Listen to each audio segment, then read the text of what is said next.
I'm Stavros. Good morning and welcome. And in today's video, I'll be talking all about trailers, Curtainsider trailers. So the good, the bad, and the okay trailers.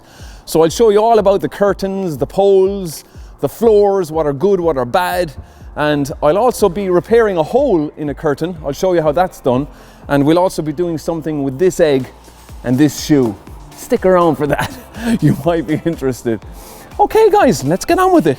All about trailers.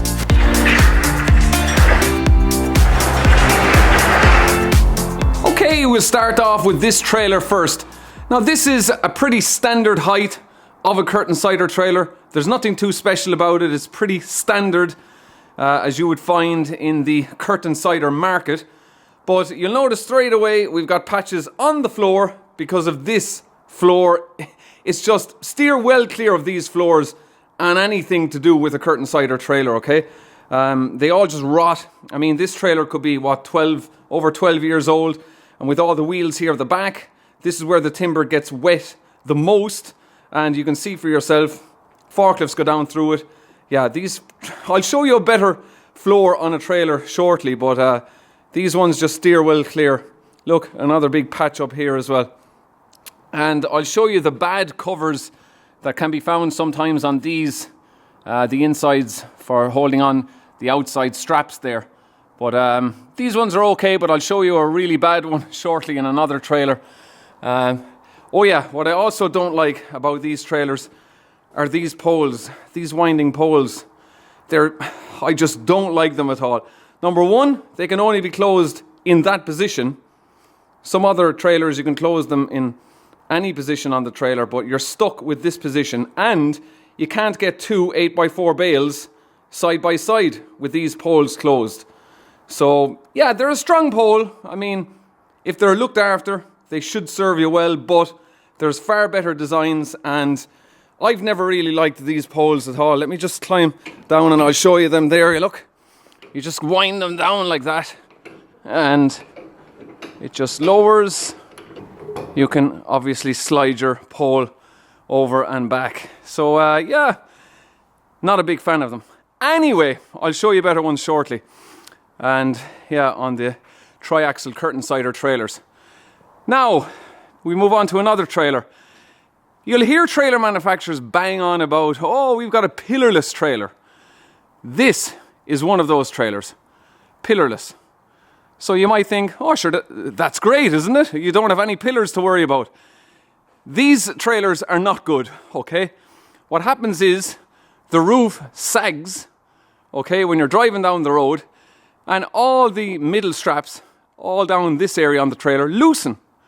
So there's too much flex on these trailers, these pillarless trailers. It's fine for a rigid, like 26, 28 foot long rigid, they're fine. But when you're talking a 45 foot long Curtainsider trailer, they're not good. And it's not just this make of trailer that we have problems with. I've spoken to another driver with another make of trailer, also pillarless, and he doesn't like them either. So a great idea in theory, but just not in practice, okay? Pillarless trailers. Now let me just hop up and I'll just show you. Now this floor is a better floor than that, obviously. This one is better and stronger, but even these floors can sometimes give issues with forklifts driving in and out, where they sometimes loosen. You know, the boards would loosen slightly, the nuts would become loose, screwing it to the floor. Now this one seems to be okay, thankfully, but I'll also show you on this trailer, look. See these are just a really bad design, okay? So if you have somebody driving in on a forklift with 2 pallets of bags and they rub up against this, you're going to get a hole in your bag. Okay? So they're not good. Very cheaply done and not practical at all. Also with these pillarless trailers and the way that they sag in the middle, you'll notice the excess curtain hanging into the trailer as opposed to up here. It's okay. But in the middle, I'll just show you, look, if I push out the curtain, you'll see how much of it is actually hanging into the trailer. Now you're probably thinking, why, what's the big deal? Well, if you're a forklift driver and you're loading this on a ramp and you're loading all your pallets in and you come up to here, look, and if you go in too close to the curtain and you drop it down, Now you're up on top of the curtain, and then this happens.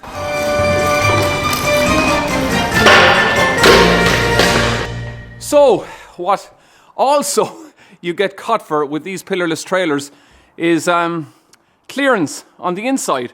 So let me just zoom up there. You're actually losing clearance there. You're losing about 4, maybe 5 inches of clearance going in the side because this trailer needs a more supportive roof rails, or roof beam I should say. But yeah, not the biggest fan of pillarless trailers, obviously. You can tell that. But yeah, I think it's time to show you what a good trailer looks like. And yeah, we do have a good one that I'll show you around now, and it has a couple of extra features on it as well. So let's get it over and have a look. Just before I get the other trailer in, I just want to talk to you about these plastic straps. Not really a big fan of these. I mean, they're fine when they're new, and they work perfectly then, just like this one, you'll see. It's closed in fully there, but if I move up to this one here, when they get old and worn out, they just won't close properly. They just won't close fully in, and then when you're getting your bonding cord and trying to put it through the straps, it's very hard to get through, and then pulling it back out, not easy. So yeah, not the biggest fan of them. So move over to this. Now these are better straps, the stainless steel ones. So you can get your bonding cord through nice and easy and pull it out nice and easy, the bonding cord. And these are easy enough to operate, just close in. They do get a bit stiff when they get old as well, these. Now, the best straps that I ever saw on a truck was the rigid truck that I shot not so long ago, the MAN rigid.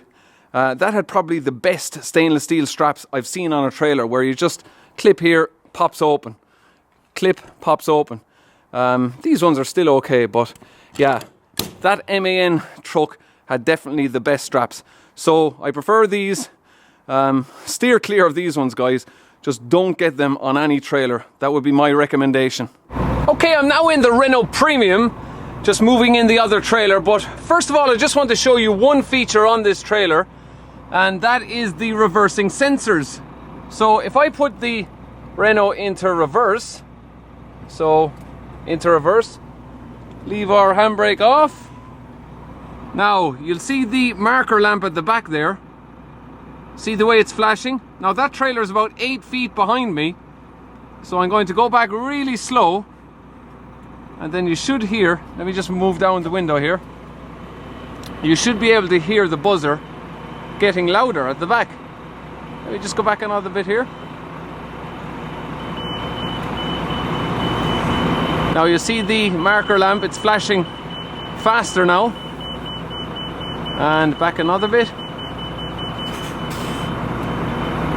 And it should brake the trailer.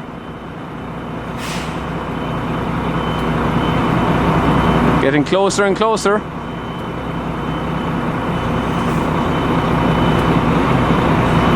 Yeah, you can see it there, the light has stayed on. So yeah, it's just, the great thing about this trailer is that the brakes come on automatically as well. So when you're reversing back, if it senses you're going to hit anything, it will apply the trailer brakes automatically. So that's just another safety feature on this trailer. Let me just show you around the inside of it now.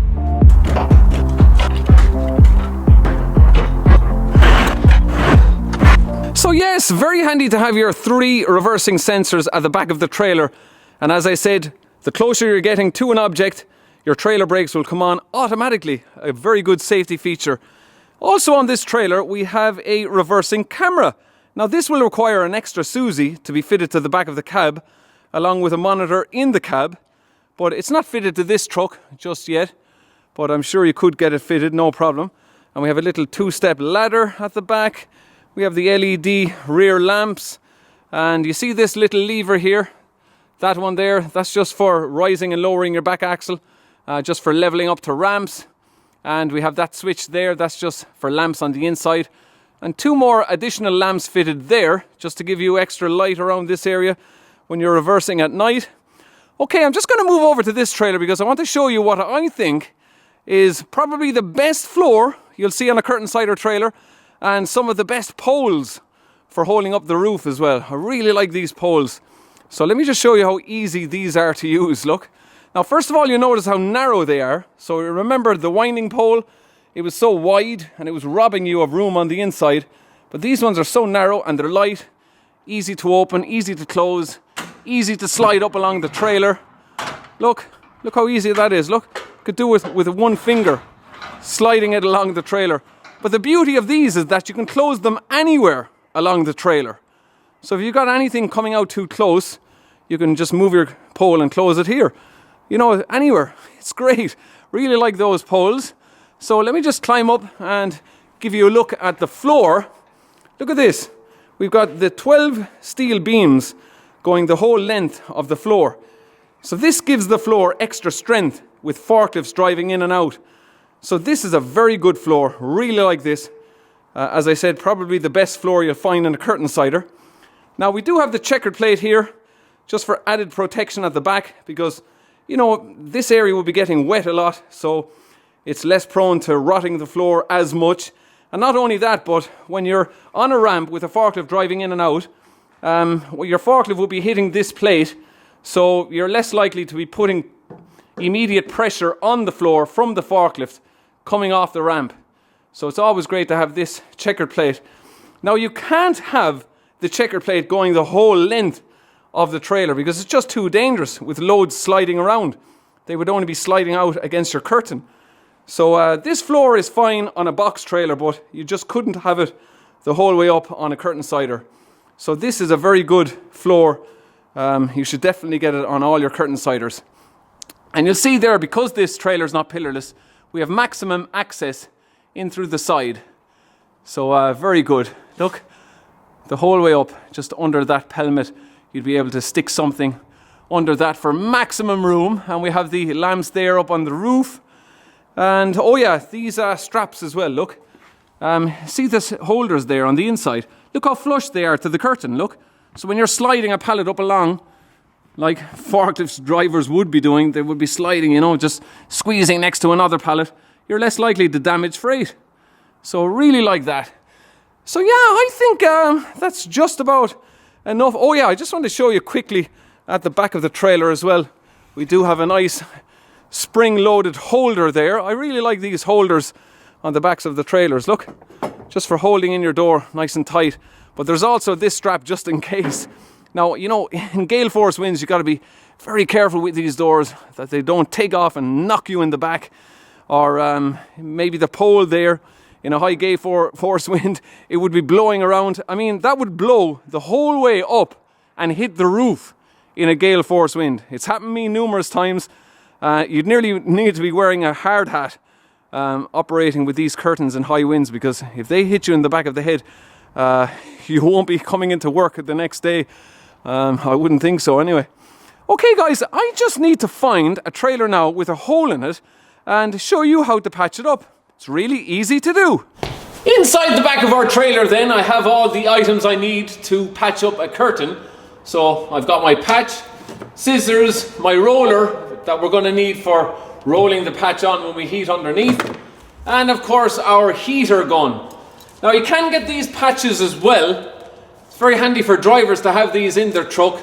They just have very strong adhesive on them and you can just stick them to the curtain, but they'll never stay on permanently. They'll always eventually come off, which is why you have your heater gun here, which will stick it on good and proper. So yeah, let's get to it. Okay, so this is the hole we will be repairing today. Just a tiny little hole there in behind the strap on the outside. So yeah, that should be easy enough to repair. And we're also going to reheat this back on as well, because it's after coming away there. Somebody must have caught it with a forklift. And we're inside another one of these pillarless trailers that I don't like.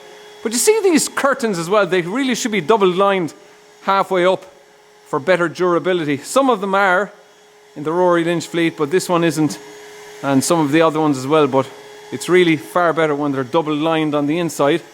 Anyway, I've got the heater gun here. It is nice and warmed up, and I'm just going to show you how hot it does get.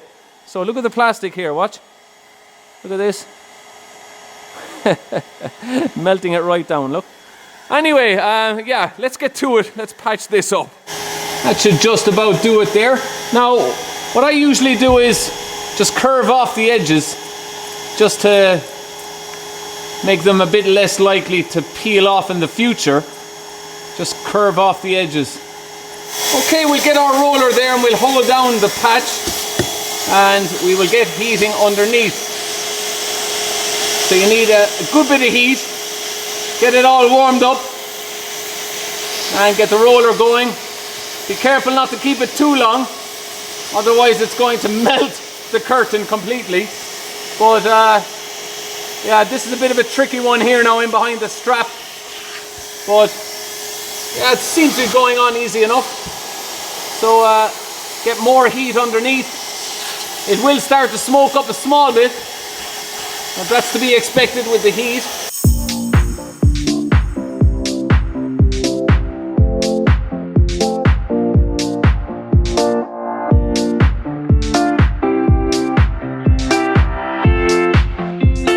And there we are, nice, quick, easy to do, but you do need plenty of heat just to make sure that they're stuck on properly. Let's have a look around the far side. What's it like? Yeah, that's not too bad. You could put a patch on the outside as well, but I'll just put a bit more heat there from the outside just to make sure that it's okay. I'm after discovering this hole as well, and we do need to patch up that one. So yeah, let's get these done.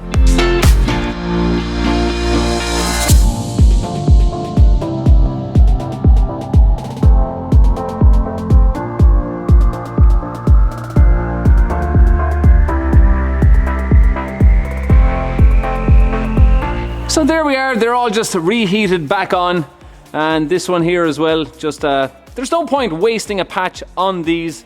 They are double lined anyway, so there's no hole on the outside of the curtain. You're only just sticking that back on, but sometimes they will tear on the inside. But yeah, like, you don't want to be wasting all your patches just doing up something like that. Just heat it back on and that will do the job. Okay, so it's time for a bit of as I would call it, gowl acting, boys. So we're on the Toyota forklift here, and you see that board there? I've got a €1 coin sitting on the board, and the challenge is, can I get it up onto the blades of the forklift? Yeah, you know the trick. Let's give it a go and see what happens. Lift up the blades, get off the handbrake, drive forward, okay, and reverse back, drop it onto the coin, okay. Let's see, will it work? Oh, nearly. Okay, go back forward again. Come on. Okay, and down. Make sure it's tilted forward fully. Come on, do it for me, baby. Oh, yes! Okay, so you're probably wondering why I showed you this egg and this shoe earlier on. Now, this is a safety shoe. It's got a steel toe cap, and I'm going to get this egg and I'm going to stick it into this bag. And I'm going to stick it into the safety shoe, and I'm then going to roll over the shoe with the forklift and see does it break the egg. If it breaks the egg, then that means I have to break one over my head. So I hope it doesn't break it. But anyway, we'll get the egg into the shoe, right up to the top, and hopefully it won't break the egg. I'm hoping. Yeah, otherwise I'm going to end up with egg on my head. Anyway, guys, it's all in the interest of education. You know, how safe are these shoes? You know how it is. Yeah, we need to demonstrate good safe practice here. Okay, under the wheel it goes. Let's see if it breaks. Okay, so some of you may have unfortunately had a forklift roll over your foot at some stage during your life. But yeah, not very nice. So anyway, we need to check these out. See if it holds up to the job. Okay.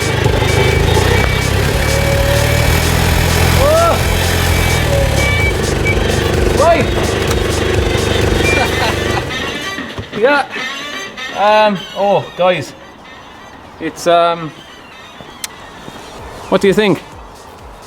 It's still, it would have held up if your toe was there, but maybe up here, maybe not so much. But yeah, let's it's not looking good for the, oh God. So that's where we'll wrap it up for today. I do hope you enjoyed the video. We saw good trailers, bad trailers, curtainsiders, patching up the curtain, and a bit of gowl acting with the forklift. So yeah, that about ends it. I know you want to see the egg on the head, guys. I'm afraid I gotta do it. I don't think the safety shoes are as safe as people would think. But yeah, better to have them on than not have them on. Anyway, guys, here it goes. The egg on the head. Oh. Guys, I'm gonna wrap it up there. Thanks for watching. I'll chat to you all again next weekend for another video. Take care. Cheers! Sensors there at the brakes come on automatically once almost the, you know, God. Is the hole we will, look, focus gone again. And this is the hole we'll be repairing. Focus, you piece.